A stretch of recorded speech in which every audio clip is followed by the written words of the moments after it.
Hello friends, నమస్తే. ఖాతాదారులకు big alert. Money విత్డ్రాలకు కొత్త రూల్స్ ఇవిగో. ఉద్యోగుల భవిష్య నిధి సంస్థ ఖాతాదారులు కేంద్ర ప్రభుత్వం ఒక కీలక అప్డేట్ ఇచ్చింది.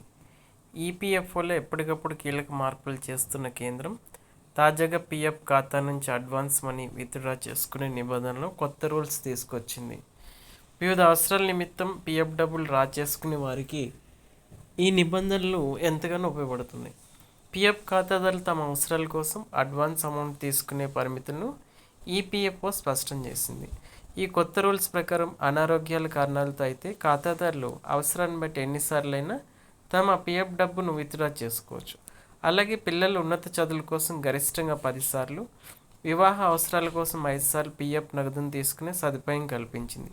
అంతేకాకుండా ఇల్లు కొనడం, నిర్మాణం చేయడం, హోమ్ లోన్ రీపేమెంట్ లేదా ఇంటి మరమ్మతుల కోసం 5 సార్లు, మరికొన్ని ప్రత్యేక పరిస్థితుల్లో ఒక ఆర్థిక సంవత్సరం గరిష్టంగా 2 సార్లు అడ్వాన్స్ పొందే అవకాశాన్ని ఇచ్చింది. అయితే ఖాతాదారులు ఈ అడ్వాన్స్ నగదు తీసుకోవాలంటే ఒక ప్రధాన షరతు విధించింది. సదరు ఉద్యోగి ఈపీఎఫ్ మెంబర్షిప్ తీసుకుని కనీసం 12 నెలలు పూర్తయిన తర్వాత మాత్రమే ఈ అడ్వాన్స్ విత్డ్రాలకు అర్హులవుతారని స్పష్టం చేసింది.